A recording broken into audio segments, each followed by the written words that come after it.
Hello and welcome to Fishing for Truth, where Christian influencers become more than conquerors. And we also talk about identity abuse because no one is born with low self-esteem. Hi, I'm Pastor Elaine, and I'm an author, shepherd, speaker, and friend.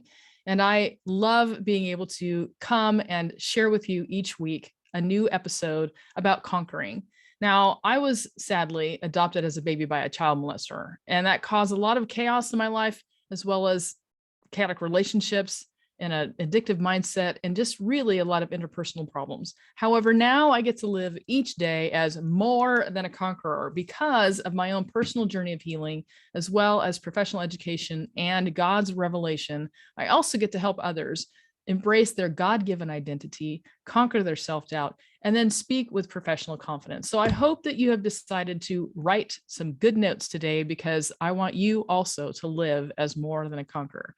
Now, each episode, I talk about Bible verses and humor and my guests. We have a great guest today, and I want to start off with a little humor pretty much because we have some heavy topics sometimes. And it's good to know that in the Bible, in the book of Proverbs, it says, chapter 17, verse 22, that a cheerful heart is good medicine. A cheerful heart is good medicine. So let's start off today by going over our Bible verses. Now, the same two Bible verses every week, because I want you to memorize them. I want them to become part of your normal vernacular. I want you to be able to quote them at any time. And the first one is Romans 8:37. Romans 8:37. And it says, we are overwhelmingly conquerors through him who loved us. We overwhelmingly conquer. We don't just conquer, we overwhelmingly conquer. And to really embrace that concept of what does it mean to overwhelmingly conquer. So we aren't victims. We can say I was a victim of something. We can also say I survived something, but that is not our identity. We can also say we're in recovery, so that's part of the process. We can also say we overcame, and then we can go and conquer. So we go through this process of looking at the past and saying, well, I was a victim and I was a survivor and then I'm in recovery and then I overcame that, but now I'm going to go and conquer and more. And that concept of being more than a conqueror is really what we're aiming for. And so in the verse right after that, it says, I am convinced that neither life nor death, nor any angels, principalities, things present, things to come, powers, height, depth, or any other created thing shall be able to separate us from the love of God, which is in Christ Jesus our Lord. So again, it's not us, it's the power of him who loved us. The second verse that I quote every single episode is John 8:32. This is my life verse. And understandably, being raised in such a chaotic relationship, I was raised in church as well as being molested that entire time. I didn't really know what was true and what was not true. And I had to go on a journey of really self-discovery of what genuinely is truth. And so this particular passage in John 8, verse 32 is Jesus when he's sitting with those Jews who believed.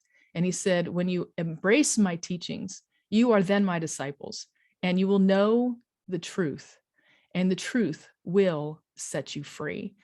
And I desperately want everyone to know that verse, receive that truth, because the truth sets us free. So Jesus is the one who says that when you embrace my teachings, you will know the truth, and the truth will set you free.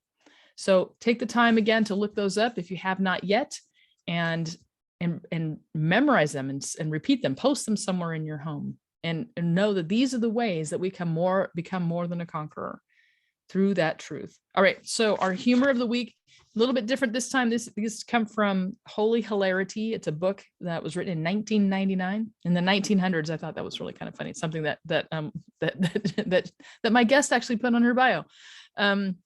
So the first one is really kind of a prayer. It's not funny, but it's about humor. And I really liked this quote.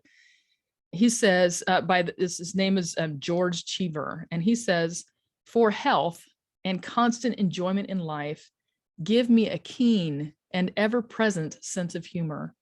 It is the next best thing to an abiding faith in providence. So if you think about that, an abiding faith in providence, we have that abiding faith in providence, and that gives us rest. And then the next best thing is to have a sense of humor, a keen and ever-present sense of humor. And I think that's the way that God designed us, and not to be stressed out and frustrated and worried all the time, but to be able to know that we have divine providence, and we can also have a sense of humor. Now, the next one, I wanted to show the little picture, but I want you to imagine a helicopter pilot flying over a city. Okay. And this is what he's saying. We have spotted the pastor's white Bronco going along US 53 in the left lane. He's trying to get away on vacation, but we will keep you abreast of his whereabouts. This is Dick Siegel in Jetcopter 6 for WIDD's Eye on Traffic report. So if you've ever been in ministry, you know how hard it is to get away on vacation. And yet people always, where are you going? How long are you going to be there? And they'll strangely look you up and ask you a lot of inappropriate questions. So I just thought that was really, really funny. So I'm so excited again today about our guest, and let me read her bio. This is Shaniece Thomas, and the title of this particular episode is Conquering the Past. And I don't know about you, but I've got some past stuff, and really being able to say we're going to conquer. So the whole idea is, right, being more than conquerors. So we're going to conquer, and then we're going to go do more. So Shaniece Miller Thomas is part of the elite community of grits. I love that, grits. So where do grits come from typically? Girls raised in the South. I love it. She is a native of North Carolina and currently lives outside of St. Louis, Missouri. In the past, Shaniece was a person who was hopeless and helpless. She found her purpose by helping others find their purpose. As a faith-based life coach and speaker, Shaniece partners with people to help them process their past, discover their purpose, and plan their future. This is done with coaching support and an online course called The Pathway to Purpose. She's a music lover, a movie buff, a dancing queen, and a board game enthusiast. Shaniece has been married to her wonderful husband, Steve, since the 1900s. I just thought that was so funny. 1998. They have one fun-loving daughter, Raylyn. And I love this on her email. At the bottom of her email, she has this quote from 1 Peter 4:10. Use whatever gift you have received to serve others. So please welcome Shaniece to our show today. Thank you for joining us. And I'm so grateful to have you join us today. And let's see here. I would like to allow you to unmute yourself so that you can actually be heard. Hi, thank you so much for having me today. Oh, you're so very, very welcome. So I talk about identity abuse, and then the four things that every influencer, if they're going to be a transformational influencer, that they need to have. So as leaders, these are things that I think everybody needs to have. Now, identity abuse is when incoming information impacts your sense of self. And then the four things that I talk about are that every influencer needs. The first one is mindset, which is just the ability to differentiate between facts and feelings. Are you operating out of facts? Or are you operating out of feelings? The second one is heart posture, which is strictly your relationship with God. How is your relationship with God? How are you doing with that? And the third thing is skill set. Now, the skill sets that I work on with my audiences is speaker skills, mission and vision statements, really kind of organizing your ministry and knowing what that's going to look like, and then how to pursue audiences and that sort of thing. And then the last thing is mentorship, having a community and an individual who truly is vested in your success. I mean, genuinely vested in your success. So I know that's something that you do with your clients as well. And so I ask each episode my guests if they saw an area in their life where their identity was abused, and if they could share A, where did they hear about identity abuse, and B, where it showed up in their life. So please feel free to share. Thank you, Pastor Elaine. I had the honor and the privilege to be a part of one of your boot camps and one of your groups where you talked about identity abuse. And it was the first time that I had ever even heard the term identity abuse. And I could, no pun intended, identify with the term identity abuse. And the first time that I experienced identity abuse was whenever I ran and hid when someone who was babysitting me went and closed the blinds, and then prepared to touch me inappropriately. And there happened to come a knock at the door, which put a pause in the act. And I ran to my bedroom, and I got into there's a quilt chest in my closet, and I got in there. And I can't tell you how long I was in that quilt chest. I don't know how long I stayed hidden in there, but I write about this when I talk about this particular event, and I say, now I feel like that became a coffin for me, that quilt chest, because my voice was taken. when my mom came home and the babysitter was like, I don't know where she is. And I don't, they were calling my name out and, and she was saying, where are you? Where are you? And then they were both standing at the closet and he's like, I don't know why she's hiding. And that was that moment for me where I knew that my identity was being abused. And my mom saying, what are you doing in here? And me, like I said, I felt like it was a coffin that day that I left my voice in that quilt chest because I'm like, I don't even know how to explain. I'm 5 years old. I don't even know how to explain exactly what's happening. I just knew that it was wrong. And so that was my experience with losing my identity. And I would spend the rest of my life, leaving that voice behind as abuse and neglect. And those things continue to happen throughout my life. Wow. Wow. So it's so true that when you're that young and somebody is saying to, your superior, I don't know what the problem is, which is the message of this shouldn't be a problem. And yet you feel it's a problem, but you don't know what to do about it. You're just too young to know what to do about it. And to have that taken away from you. And often it's very young when these situations occur and we aren't mature enough to know that there is an alternative way of thinking. Mm-hmm. And so we carry that on into adulthood. And so I'm really sorry to hear that happened to you, and what a challenging experience. And what were you ever able to discuss it with your mom? Not until many years later, probably not until I was maybe 25 or 30 years old did I ever bring it up. And there was another occasion where, there was another situation with another person, that was, behaving inappropriately with me. And at this point, I was probably 8 years old and I didn't know how to express it. So we used to make these, hand gestures in school was the thing that kids would say, oh, this is what this means. This is the word for, intercourse. And it's like, what is that? I don't understand. I'm trying to explain to her, like, I don't even have the words. Again, I had lost my voice. So I don't even have the words to express what's happening. But eventually I did let her know. And because I've been through some trauma, training, and I've been able to release those things and say, it's not anyone's fault that these things happened. They happened, but I believe God gets the glory from everything. And now I've been able to help other people get past their trauma too, just like you, Pastor Elaine. And I'm so glad, Shaniece, that you've been able to find your voice, that you've been able to like move out and find your voice and then be able to reach out and help people. And what a fantastic ministry that is. So tell me a little bit more about what you do and how you help people. And yeah. Well, I have dubbed myself a purpose partner because I hear the word coach and I still use the word coach sometimes, but it's kind of like, here's my plan. This is what you're going to do, but I want to be able to partner with people. And I've developed a coaching program called the Pathway to Purpose, where I help people do 4 things and take 4 steps on that pathway. And the first one is to process their past, because until we're able to do that, we really can't pursue our purpose, because we have these destructive patterns of behavior that just keep us stuck and we think it's our fault.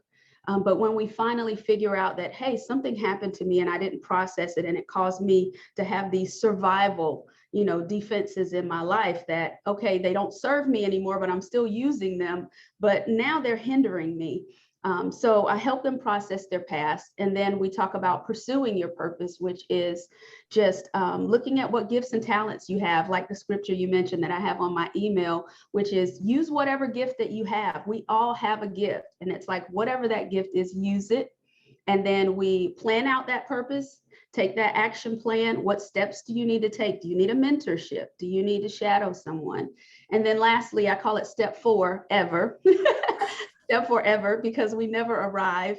Once we perfect our purpose is that last step where we, take a look at improving it. Does it need to be improved? Is this where I'm supposed to be? Is there something I can do differently or better? And I've been so excited to launch that recently and to see that people are actually being helped from my experience and the things that I've endured. and that I love what you said in the beginning about more than conquerors. We are overcomers, more than conquerors, more than survivors. We have been victims, but we're no longer in a victim mentality. We're victors who can overcome. So that's what I'm excited to do. That is so awesome. And do you do this in person or online, or how do you provide your services? Right now, because we still have, some concerns with COVID, I am doing some online, and I can do in person as well. But mostly right now I'm doing online with people and meeting with them, doing some one-on-one coaching, and also helping them walk through the program. Awesome. Now, I was in a conversation with the people in my particular denomination about digital online discipleship and the impact of that, and whether or not that's something that they can see as a denomination, like really pursuing a lot of that. So can you share a little bit about your experience with people using digital connection in order to make growth, and how you've seen that progress? This has been an awesome opportunity to use a different, vehicle. We have all of these different messages, and that's why we don't need to be in competition with anyone. We don't need to compare our ministry to somebody else's ministry. We just need to use whatever tools we have to be able to help people. And so I know our church personally has started doing online small groups, and I've been a leader of our small group at church, and we have been doing a series about Don't Limit God. So this piece has been different because I'm so accustomed to being, with people, that we were afraid that not being with people was going to be a barrier to people being healed and delivered. But it hasn't changed at all. Like, God is God everywhere, anytime, through any medium. He really can do his thing, because it is his thing. We are just vessels in that, and just making ourselves available. But we have seen a great outreach, because we've been able to reach out. We've seen a great outreach because we've been able to reach out. So our small group has people from all over the United States, and it has been really great to bring people together through technology. Absolutely. And the interesting thing is, I'm a licensed marriage and family therapist, and I had been doing online therapy for years before COVID. So I knew that it was effective. I knew that people were making transformation. They were able to do stuff. It was a little more challenging because sometimes they can see you as a talking head. You're not a real deal. And I can kind of get away with not doing stuff. And for certain clients, maybe it wasn't the best, but so it's interesting to me now that we're having these conversations of how effective is this? And it's like, well, a lot of it has to do with really your skill set in having that communication and engaging people, and really looking at what, the professional aspect of speaking. And this is why I loved doing that training, was taking all of those motivational speakers and those high-end motivational speakers and saying, okay, can we adapt that for the religious realm, for the Christian realm, and allow us to upgrade our skill set in order to be able to engage people on a digital platform. Now, it also is very effective in person, absolutely. But since, we really need to be, intelligent about our interactions these days, looking at having those skills that help somebody go deeper without just saying, hey, go deeper, but helping them go deeper. And I like what you said, sometimes it's hard to use the word coach because of the perception that a lot of people have about that word. And I use teacher and trainer because I want to teach you, but I also want to train you. I want there to be that transformation. It is super. So I have my bubbles here. I just thought, okay, I'm going to just blow some bubbles, and we're just going to celebrate the fact that Shaniece has overcome, right?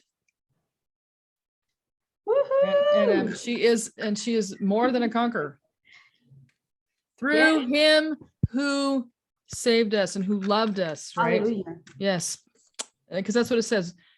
Through him who loved us, right? He loved us so much, he gave us that ability to become more than conquerors. So one of the things that I have all my guests do is talk about one area that they would like to see themselves improve in really their ministry and where they're moving forward. And you had mentioned that you would like to work on skill set. So is there a particular aspect of, again, speaking or ministry or whatever that you would like to see yourself maybe improve a little bit?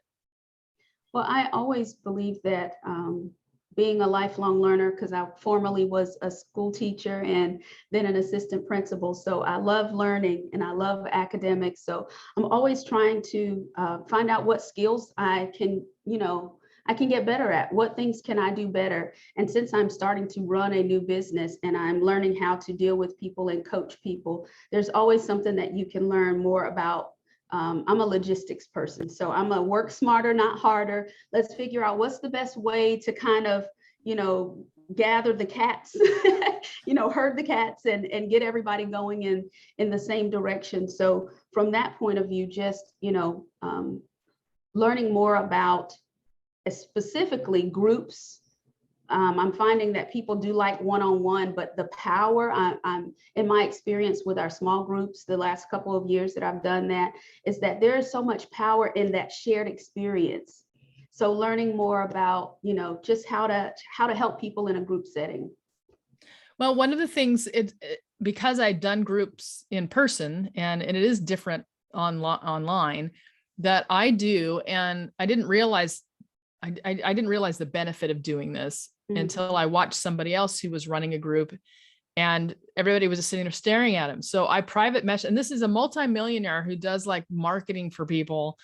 And he's sitting there and it's a group of women. So he does this particular thing for women. So I private messaged him in the back of the Zoom room and I said, just pick on people, just pick on people, and not pick on them, but, just pick people. And I said, you'll be surprised that they have so much to offer, but people have so much insecurity that they're afraid to volunteer. They're afraid to interrupt. They're afraid they're going to be seen as stupid. But when you lovingly call on them and say, everybody has something that your growth is so valuable to everybody, no matter how small you may think it is, and then inviting them to share. And I used to say, hey, if you guys don't talk, I'm going to pick on you. I don't even do that anymore. I just say, hey, who all did their homework? And I'm like, all right, you guys are going to go first. And then I read the question and just call them out by name. And they share because they did. And I tell them, if you want to participate, those who did the homework get to participate first. And then I wait until everybody's done. And then I call on those and say, so what did you guys hear as you listened to the other people responding? What did you guys hear that spoke to you? That's good. That's always good. That reflection piece. Thank you. Great advice. Yeah. And it was funny because then the next time he did it, and he's done that ever since. And he just goes through and he actually has more engagement and more people have been showing up. Yeah.